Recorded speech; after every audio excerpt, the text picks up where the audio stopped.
एकजना मरेको मान्छेको मात्रै भएको खप्पर देखेको के सोच्यो खप्पर पोको पारेर ढाक्करमा हालेर घर नजिक एकैको जङ्गलमा लगेर राखेछ। अनि त दिनकै जाँदै हेर्दै आउँदै गर्दो रहेछ। बुढीलाई शङ्का लागेछ दिनकै जङ्गलतिर गएको देखेर। अनि माइला बुढी पनि बुढोको पछि पछि पछि पछि पछाउँदै पछाउँदै जङ्गलतिर गएछ। पल्टाउँदै हेर्दै अनि छोपेर बिलाइको भालो छोडेर थाहा नपाउने गरेर त्यो पोको खाना बोकेर ल्यायो। छोरी साइला भन्छ यता आइज त योतिर बलि किनेर यता गतिवालेपट्टि जानु छोरी साइले हुन्छ भनेर सल्लाह गर्दा ढिकीमा लगेर फुटाउने सल्लाह चाहिए को समाते छ। आमा चाहिँ ढिकी उचालेछ। ढिकी छाप गरेर धर्दा त एउटा हड्डीको टुक्रो उछिटेर छोरी दिएर लागेछ। अनि त छोरी त्यही टुक्कै मरि गएछ। घरमा शोक छायो विलाप छायो। हड्डीमा के रहेछ भनिरहेछ हेर्दा त पहाडको जन्म मधेसको मर्म पहाडै निस्की एक औधी कर्म। आमा लेखन्तको कुरा गर्नुहुन्थ्यो, भावीको कुरा गर्नुहुन्थ्यो, भगवानको कुरा गर्नुहुन्थ्यो। मलाई खासै विश्वास लागेन। आमाको कुरा वास्तै गरिन। तर समय पनि कस्तो आमाले भनेको कुरा जीवनमा लागू भइरह्यो आइरह्यो। मैले आमाले भनेको कथा सम्झे आमालाई सम्झे। म भूमिगत भएको 4 वर्षभन्दा धेरै भइसक्यो। पूर्वमा क्रान्तिको आगो नन्किरहेको थियो। म छातीको बिरामी। म सिन्धुलीबाट विराटनगर छाती जचाउन भनेर चलेँ। प्रतिकूल परिस्थितिको कारणले मैले मेरो छाती जचाउन सकिनँ। आफूभन्दा ठुलो कुरा आइपरेपछि सानो रोग यसै हराउँदो रहेछ। मेरो छाती पनि त्यस्तै भयो। हुन त छाती अहिले पनि बेला बेलामा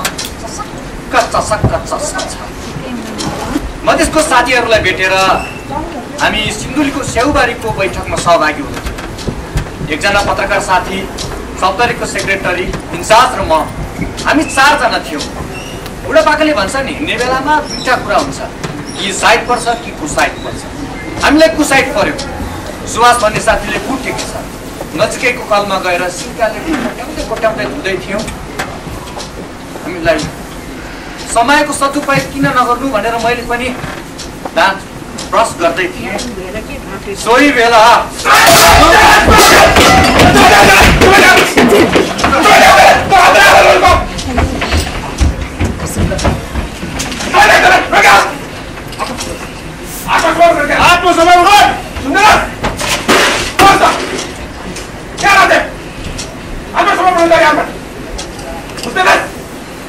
म भुटानी शरणार्थी हो, काम खोज्दै खोज्दै आएको।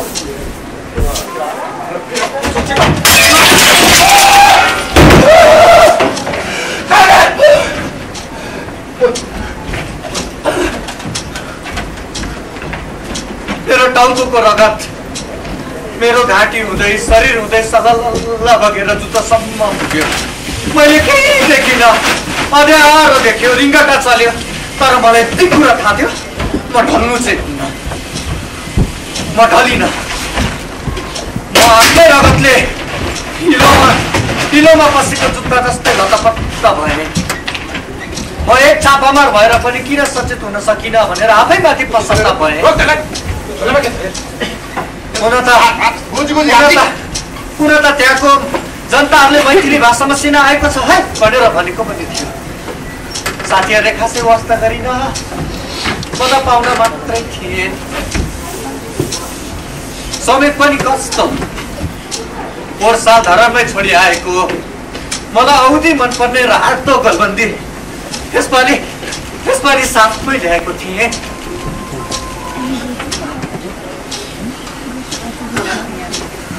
यसपछिको कुटाइ त कति हो कति नाम भनेर त्यसलाई जति कुटाइ कुटे पनि जति भकुरे पनि मलाई मेरो साथीहरू गिरफ्त नपरुन् भन्ने थियो।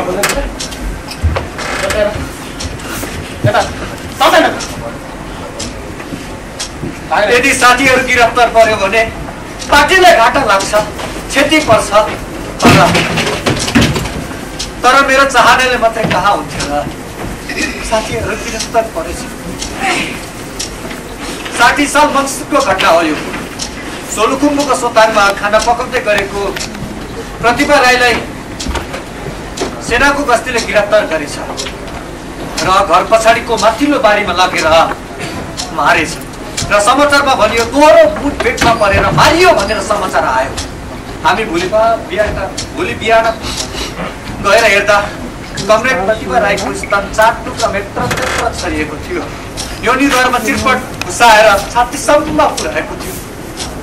मेरो आँखामा त्यो घटना जल्जल्ती आयो र लाग्यो अब यिनीहरूले मलाई पनि यसरी नै कुटेर मार्छन्। मनमा यस्तो महसुस भएपछि दुःखै पनि यसै कम हुँदो रहेछ।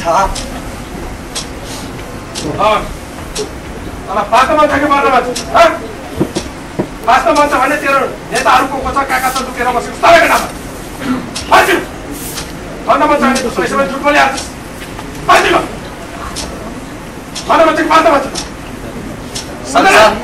संसारको सबै प्राणीलाई बाँच्न मन त हुन्छ नि साहब।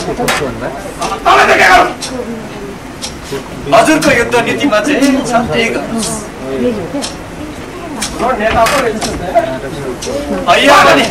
अहिले पनि भन्न नपाई पर्लक्कै मर्न पाए हुन्थ्यो भन्ने भयो र म मेरो छाती तनक्क तन्काएर गोली थापेर बसे। जीवनको भिख माग्नेहरू आत्मसमर्पण गर्थे।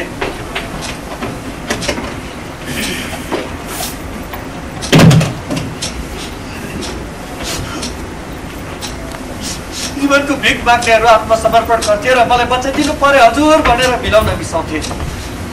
क्रान्तिकारीहरूको लागि जिते संसार हारे मृत्यु या हत्केडी। अचानक मेरो दिमागमा एक कुरा भइरह्यो।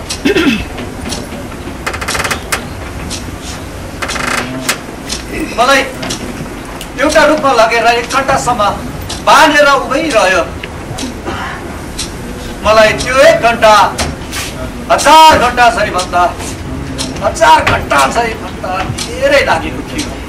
मलाई 2 जना सेना आएर पाटामा समाएर लछार गरेर मलाई लाग्छ त्यो पश्चिम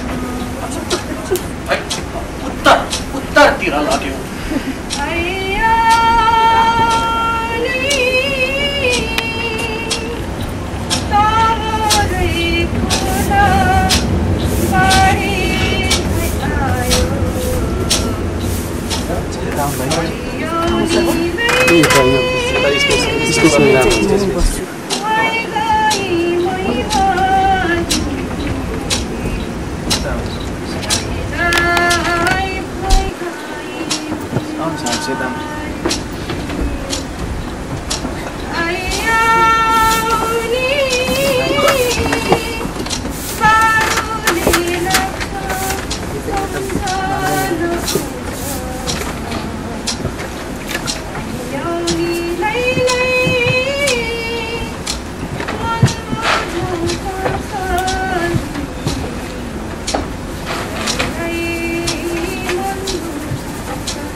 जुत्ता किन खोल्ने?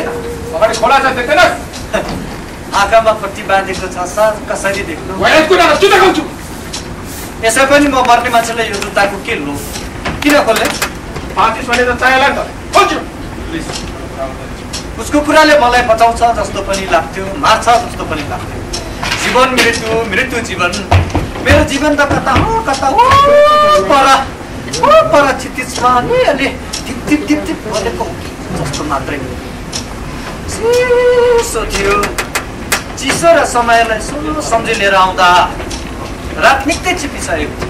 मलाई नजिकैको अग्लो गर्न सक्न लाग्यो। मलाई लाग्यो अब मलाई यही छतबाट खसाएर यिनीहरूले मार्छ। रेलिङको अनुमान गर्दा त्यो घर त्यसै 4 देखि 5 तलाको हुनुपर्छ। 4 देखि 5 तला। बेला बेलामा जनमुक्ति सेनाबाट निकै डराएको अभिव्यक्ति पनि सुनिन्थ्यो। मलाई छतबाट खसाएन, बरु हात खुट्टा बाँधेर मलाई छतको एउटा कुनामा पसुच्चै राख्यो, रातभर बाँधेर राख्यो। मेरो नरकीय बन्दी जीवनको त्यो पहिलो रात थियो। उनीहरू रक्सी खान्थे, वार्ता गर्थे, नाच्थे, गाउँथे, अनेक थोक गर्थे। लाग्थ्यो एउटा विजय उत्सव मनाइरहेको छ। मलाई लाग्यो हामीलाई मात्र उनीहरूको काखमा फुली थप्छ। फुली पनि कस्तो है, एउटा मान्छे मर्दा अर्को मान्छे फुली मर्छ। मेरी आमाले नाकमा लगाएको फुली गर्दा उनीहरूको काखको फुली कता हो कता मलाई हलुङ्गो लाग्यो।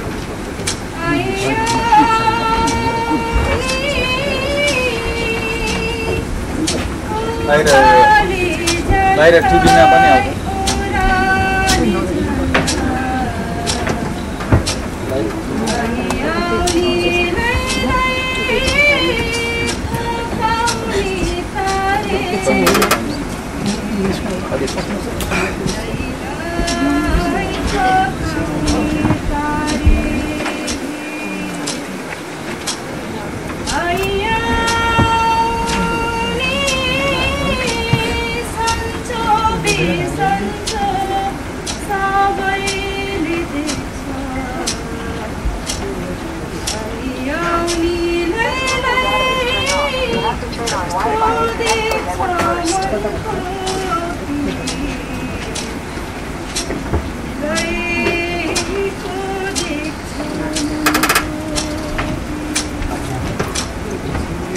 भागेर जाऊ केटा।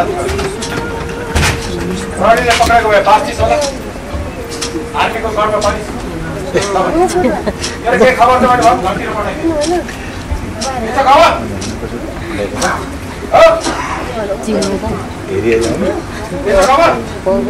मेरी आमालाई भनिदिनुहोस् कि तपाईँको छोरालाई हामीले घेरा हाली समायौँ, आत्मसमर्पण गर भनेको मानेन, गोली ठोकेर मारिदियो।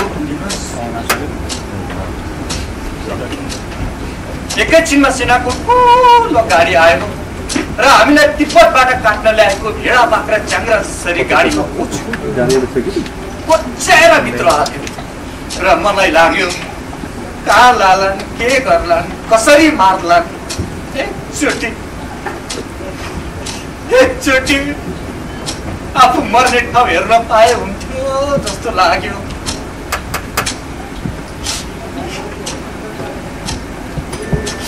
मर्नुभन्दा अगाडि बेसरी मुख छाडेर मर्न मन थियो। मनमा यस्तै आइरहेको थियो। कारण किन मारिहाल्दैन, किन यति धेरै पीडा दिएर राखिरहेको छ। आखिर मर्नु त छँदैछ, किन बिचट्टै पीडा सहेर मर्नु।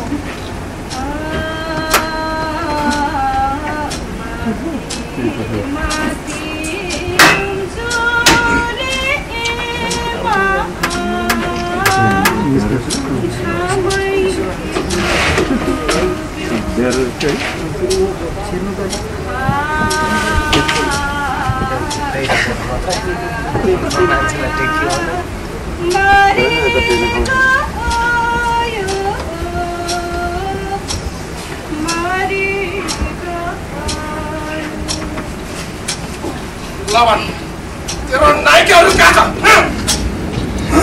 प्रचण्डमा बाबुराम कहाँ लुकेर बसिरहेको भन्? बोल्दैन कुकुरले तेरो आँखाबाट सुरु गरौँ कि आन्द्रबुढी गाउँ कि बाँचिन। प्रचण्डमा बाबुराम कहाँ लुकेर बसिरहेको बोल्दैन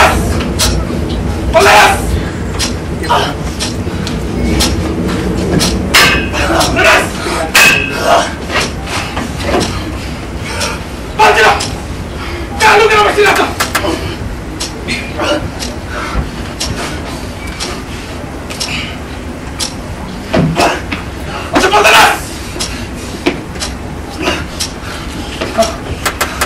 बाबुरामलाई प्रचण्ड कहाँ लुकेर बसिरहेको?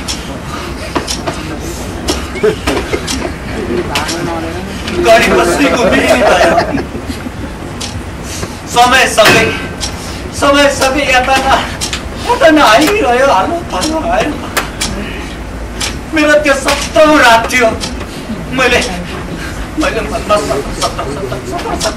मात्रै भनिरहे बिर्सिन्छ कि भनेर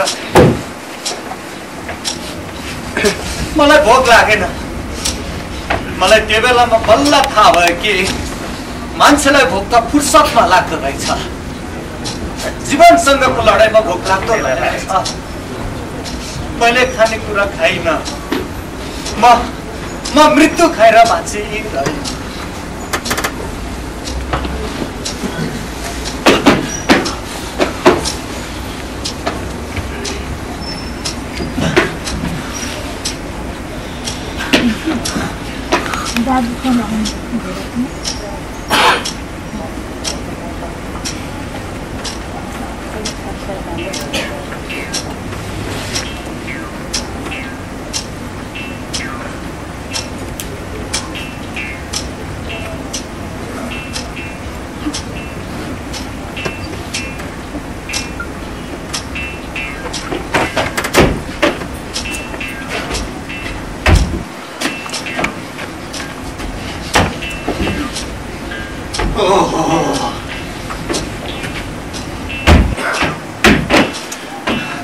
क्रान्तिकारीलाई त यसरी पो राख्दो रहेछ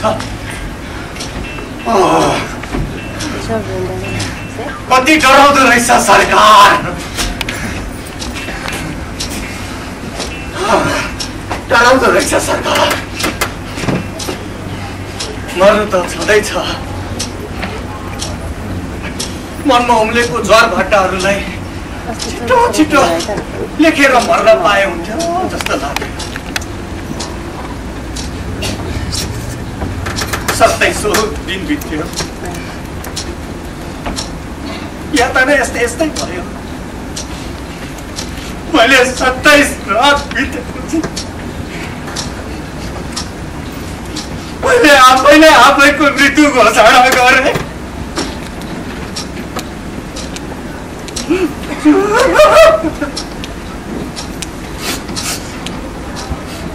बाँच्यो भने 2 घण्टा बाँच्छ होला मेरो मरण राम्रो भएन पार्टीले बेपत्ता भन्छ शहीद भन्दैन घरमा पीडा हुने भयो शोक पर्ने भयो न सासको टेको न लासको टेको आमा पीडाले पिचक्कै मर्ने भयो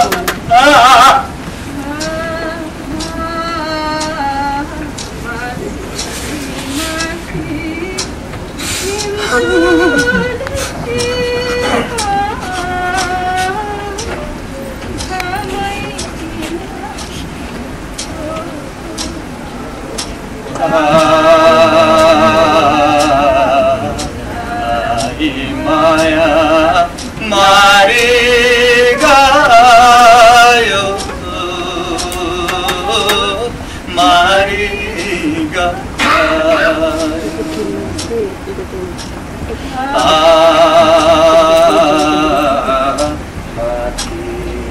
माथि इन्चोली माया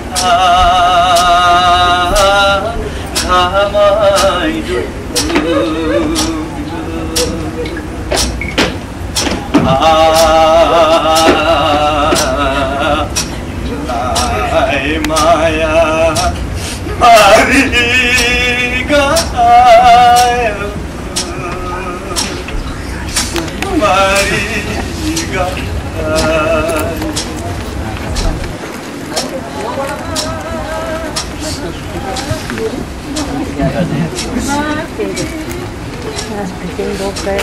मेरो पाता र शरीर गरुङ्गो भयो गलेको महसुस भयो मलाई लाग्यो सेनाहरूले गोली बारुदले मेरो शरीर छेत पारिसकेछ आफ्नै शरीर किन यति धेरै गरम भएको होला भनेर सोच्दै थिएँ राईगढको शरीरमा सर्प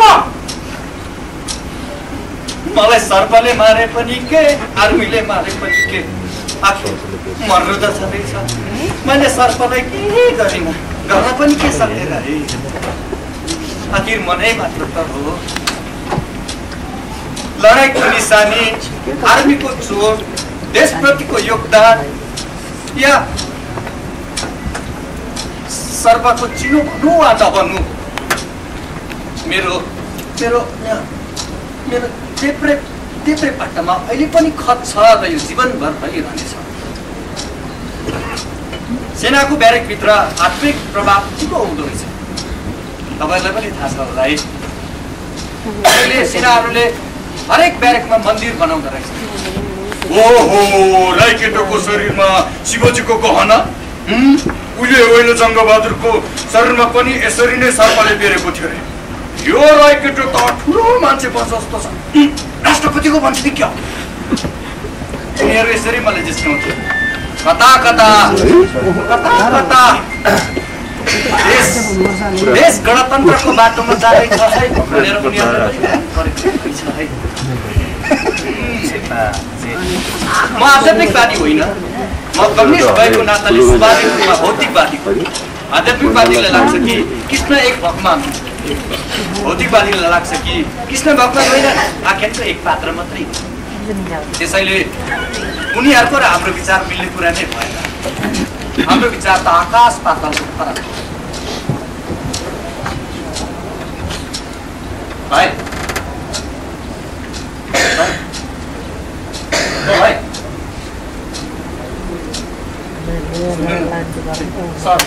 सुन्नु न मेरो आँखा चिलायो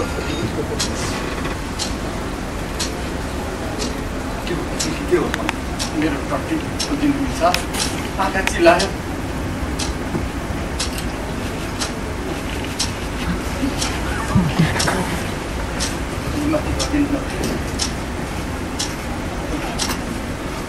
भाइ मलाई यहाँबाट भगाउनु न मिल्दैनौ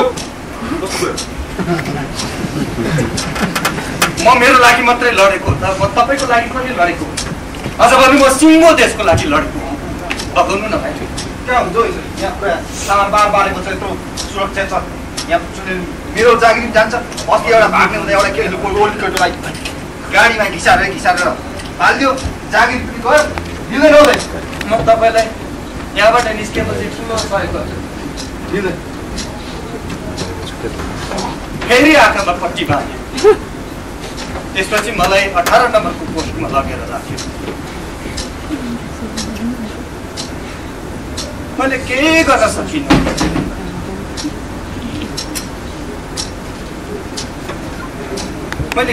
सकिनँ जेल लामो थियो सिराको जेल दुलम्मै हो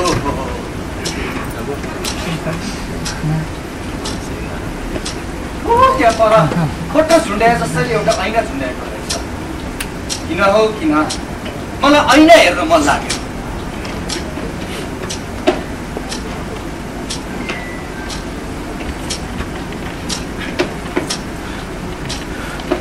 म 11 दिनसम्म बुढा लडेको झरी लडेको छु चप्पल म झ्यालको रडलाई गरेर देब्रे हातले समाएर ऐनासम्म जब ऐनामा मैले मेरो अनुहार देखेँ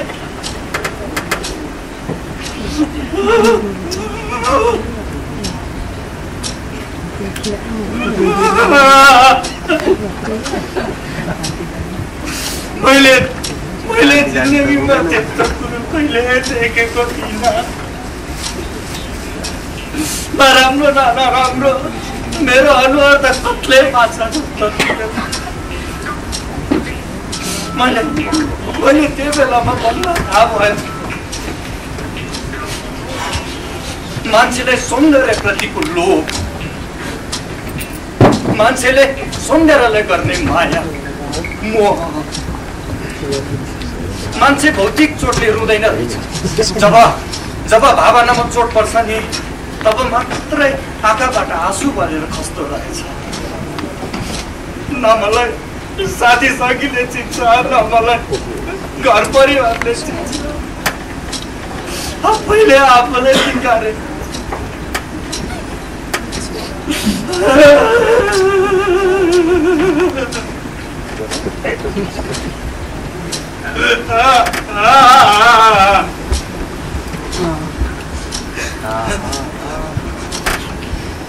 मैले दार्शनिक सुकरातले सम्झेको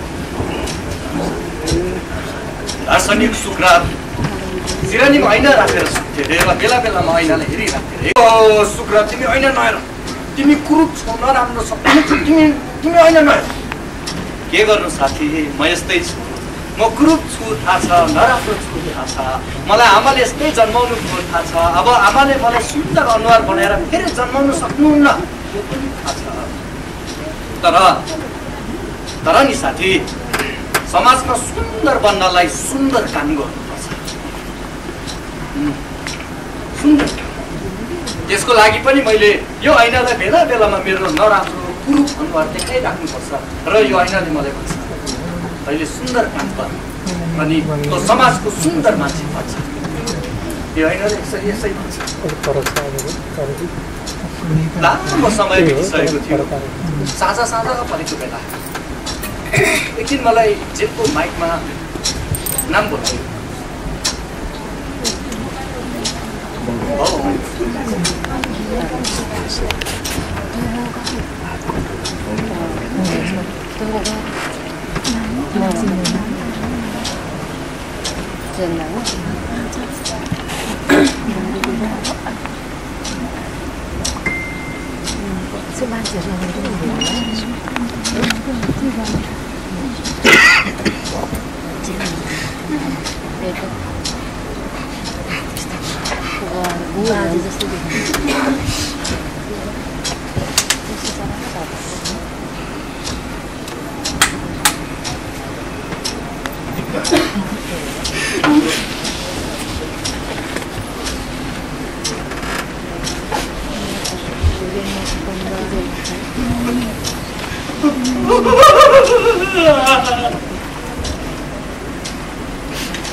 और पनि गएन अंकन गएन मन्त्री बन्छु भनेर यता हिँडे मन्त्री पनि छैन त छोरा मन्त्री पनि छैन त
बहादुर छोराहरूलाई हुन्नलाई बनाएको जेल हो यो मैले बाउ रोएको यसरी रोएको कहिले देखेको थिइनँ बाले 3000 रुपियाँ छोडेर जानुभयो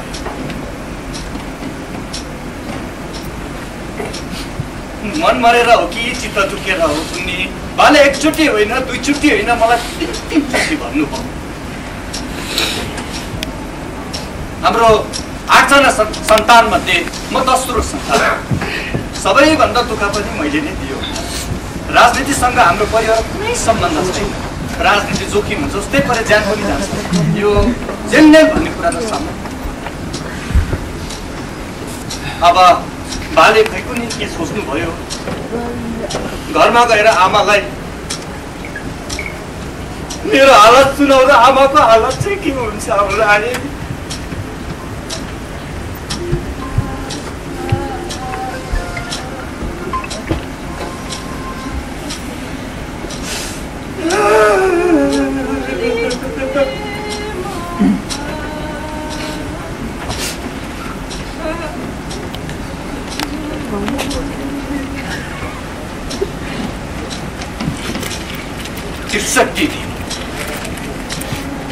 सिराको कारागारमा समयसँगै मेरो ज्यान तङ्ग्रिँदै थियो। हामी माओवादी विचारमा आस्था राख्नेहरू 11 जना थियौँ। अब सबैले विश्वास गर्ने कुरा त भएन, 7 जनाको सङ्गठन तयार भयो र निरन्तर छलफल हुँदै गयो। छलफल हुँदै जाने क्रममा एउटा योजना बन्यो, हामी यो जेलबाट भाग्ने, त्यही भएर ज्यान लिने र दिने दुवै। हामी शनिबार भाग्ने योजनामा थियौँ र शनिबारको बेग्र प्रतीक्षामा बस्दै थियौँ। सोचेको जस्तो त कहाँ सबै हुन्छ र है। बुधबार नै 4 जना साथीहरूले आत्मसमर्पण गरेछ। बिहिबार नै हामीलाई यत्र सरुवा गराइयो। म विराटनगरको हाटखोलाको जेलमा परेछु। ओहो, विराटनगरको हाटखोलाको जेल अम्मुए गर्मी यति बिग्न थियो कि मान्छेहरू मान्छेमाथि मान्छे नै मान्छे थियो, छिचिपिरा जस्तो, भूतको घर हो कि जस्तो। यो भदौरे गर्मी कसरी सहनु होला? सहनुपर्छ केटाउ, सहनुपर्छ। त्यहाँपछि सबै चिज सहनुपर्छ। कसैले यहाँको अनुशासन उल्लङ्घन गर्न खोज्यो भने ओ केटा सुन, कसैले यहाँको अनुशासन उल्लङ्घन गर्न खोज्यो भने त्यसलाई सिङ्गिया खोलामा बाँधेर कुटेर फ्यालिनेछ र फ्याल्ने मान्छेलाई रु 700 रुपियाँ दिनेछ। बुझिरहेछस्? माओवादी विचारमा आस्था राख्ने एकजना राजवंशी साथी टोपी बुन्दै गरेको बेलामा चिट्ठी बजाएको सुनेनछ। 1 2 3 4 5 6 7 8 9 उचुरी गतिमा मान्छे बन्थ्यो। भन्दै जाने बेलामा एकजना पुगेन। अब नाइकेहरूले लाठी मुन्द्रा भाला बोकेर जेलको कुना काप्चामा खोज्दै गयो। टोपी बुन्दै गरेको साथीलाई भाग्न लागेको आरोप लगाएर कुटी मार्यो। अनि बल्ल सुरु भयो कलाविहीनको नाटक। राति नै सुँगुर लिएर आएर काटियो र सुँगुरको रगतलाई कमरेड राजवंशीको रगत भनियो। भोलिपल्ट बिहानै सरकारलाई यसले त आत्महत्या गरेको हो नि भनेर बुझाइयो। मलाई त्यो घटना सम्झिँदा मन नमिठो लाग्छ। अहिले पनि बडा दुःखले जेलमा बस्यो। सुत्ने बेलामा चाहिँ हो कसैको मुखमा कसैको खुट्टा, कसैको खुट्टामा कसैको मुख। हामी कोटेको उल्टै गरेर सुत्नु पर्छ, ओटानो सुत्न नपाउने। ओटानोसँग सुत्यो भने चाहिँ नाइके आएर यदि लामो बाँस यसो कोटाएर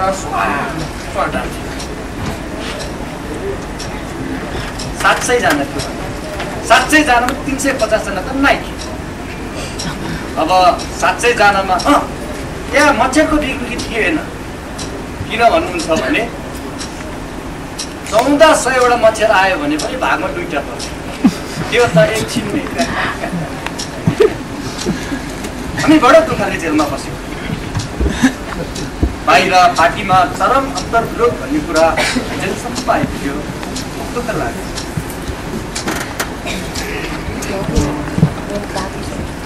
कमरेड अध्यक्ष प्रचण्ड र बाबुराम भट्टराई बीच अन्तर्द्वन्द कला सुरु भयो भन्ने कुरा पनि हामी दुःख हाराको लडाइँ हारेको। पूर्वी बन्दीपुरको उस्तै हालत। टिभी रेडियो सुन्ने कुरै भएन। माओवादी सम्बन्धी समाचारहरू पत्रिकामा कैचीले काटेर मात्र भित्र छिराउँथ्यो। मनोरञ्जन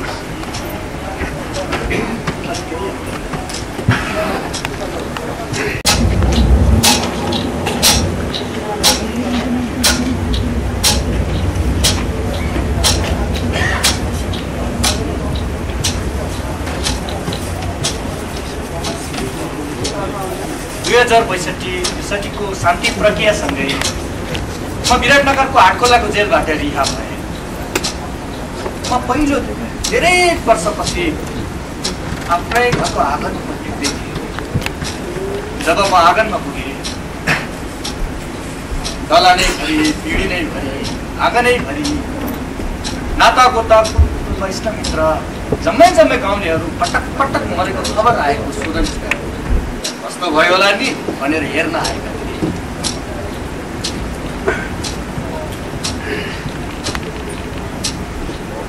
आमाजी,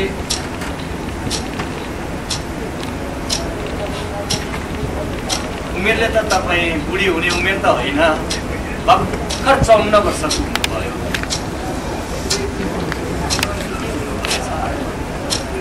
के भयो?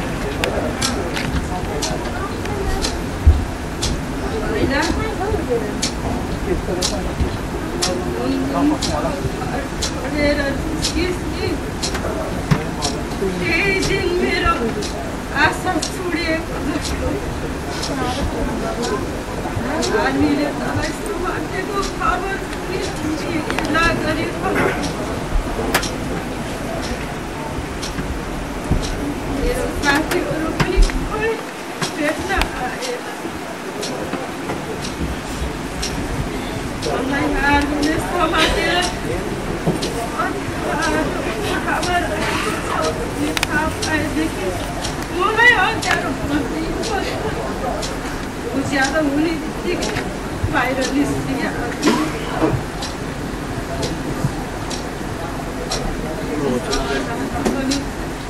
खालि मान्छे मरेको मात्रै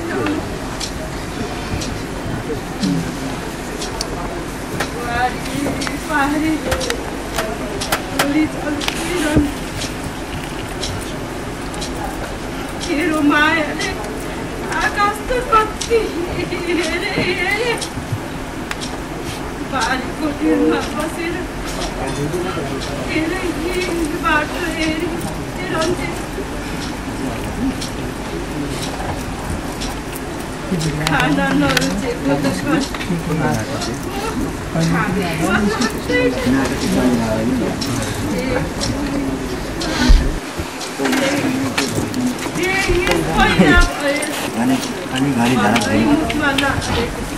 अहिले चाहिँ यहाँबाट छिरेको यत्रो झर्किनमा बसिरहेका थिए। फेरि रक्सी खाँदै तेरो सम्झनामा तेरो बाउ बाजेले राजनीति गरेनन्। तँ किन गर्छस्? फेरि विश्व लडाइँ नहुने सक्छ।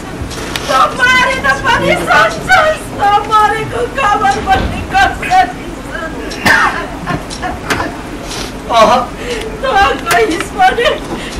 तँ गइस् भने म यही दलनमा छुट्टिएर पर्छु।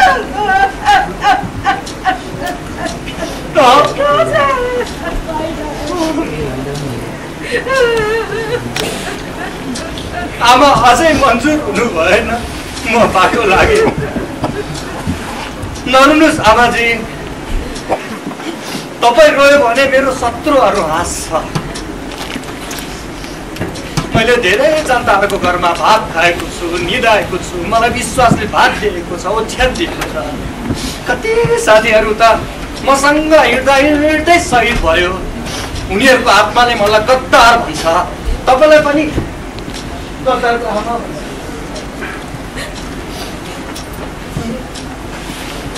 आमा अझै भन्नु भएन, म बाटो लाग्यो। आमाजी, मन दर गरेर बाँच्नु, यसरी नै बाँचेर मलाई आशीर्वाद दिइरहनु। म जितेर फर्कन्छु। तपाईँले देखेको छै हङकङ र ब्रुनेको सहर जस्तै झिलिमिली सहर म त्यो डाँडाको खेतमा बनाउँछु।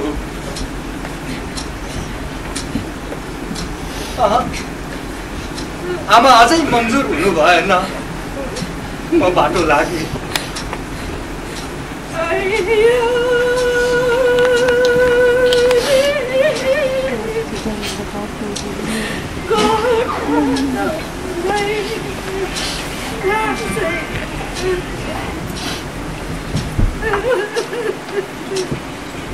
दस धारा दुध खुवाएर गुमुच सोराएर हुर्काएको आमालाई सम्झाउन नसक्ने म के क्रान्तिकारी छोरा।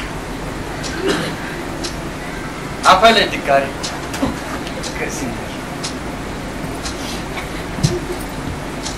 कहाँ आमा अझै मन्जुर हुनु भएन म बाटो लाग्ने हुन त म लाहोर जानलाई निस्केको भए मेरो इष्टमित्र कुल कुटुम्ब दिदी बहिनी जम्मै आएर गलाभारी सयपत्री र मखमलीको माला लगाइदिन्थ्यो पानीको कलशलाई साइड पारेर दहीको सगुन पाएर मलाई बिदा बाजे गरिदिन्थ्यो होला म त देश बनाउँछु भनेर हिँडेको छोरा हुँ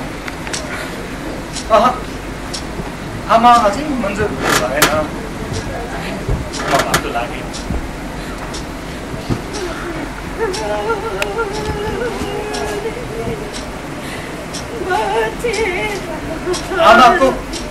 आमाको मायाको अगाडि सगरमाथा पनि होचो लाग्दो रहेछ आमा अझै मन्जुर हुनु भएन तर म बाटो लागे